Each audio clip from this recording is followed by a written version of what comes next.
सारण से भाजपा सांसद और पूर्व केंद्रीय मंत्री राजीव प्रताप रूढ़ी सोशल मीडिया पर पिछले 24 घंटे से ट्रेंड कर रहे हैं। राजीव प्रताप रूढ़ी को लेकर सोशल मीडिया के विभिन्न प्लेटफॉर्म पर कई सारे पोस्ट डाले जा रहे हैं। हम आपको पूरा मामला बताते हैं कि आखिरकार बिहार के सारण से लोकसभा का चुनाव जीतने वाले राजीव प्रताप रूढ़ी एकाएक ट्रेंड में क्यों आ गए हैं।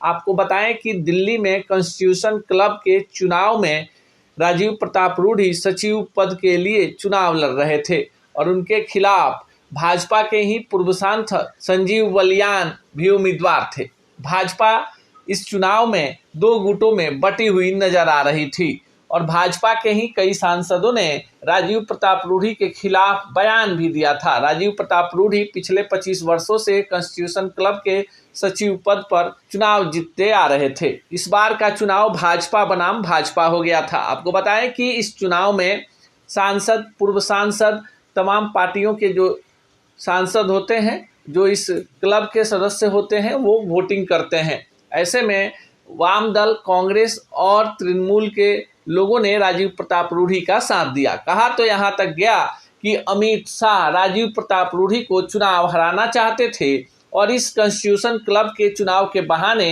राजीव प्रताप रूढ़ी प्रचंड मतों से चुनाव जीत गए और यहीं से सोशल मीडिया पर राजीव प्रताप रूढ़ी को लेकर पोस्ट आने शुरू हो गए। आपको बताएं कि अटल बिहारी वाजपेयी सरकार में मंत्री रहे राजीव प्रताप रूढ़ी। मोदी मंत्रिमंडल 1 में भी मंत्री रहे, लेकिन उसके बाद जो उन्हें ड्रॉप किया गया, फिर से केंद्रीय मंत्रिमंडल में नहीं शामिल किया गया। भाजपा के फायरब्रांड नेताओं में शामिल रहे राजीव प्रताप रूढ़ी से भाजपा के ही कई बड़े नेताओं का 36 का आंकड़ा रहता है।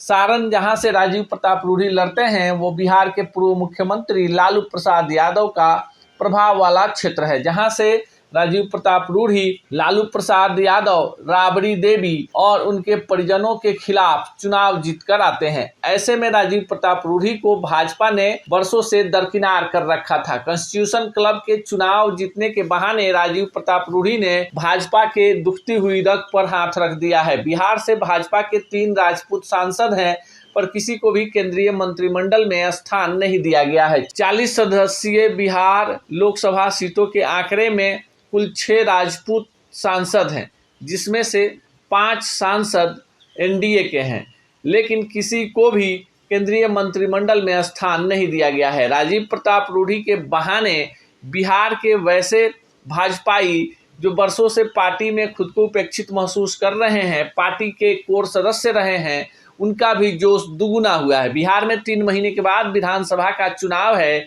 और इस बीच चर्चा है कि राजीव प्रताप रूढ़ी, राधा मोहन सिंह या फिर जनार्दन सिंह सिग्रीवाल में से किसी एक को केंद्रीय मंत्रिमंडल में शामिल किया जा सकता है। फिलहाल राजीव प्रताप रूढ़ी सोशल मीडिया के तमाम प्लेटफॉर्म पर छाए हुए हैं कॉन्स्टिट्यूशन क्लब के सचिव का ही चुनाव जीतकर।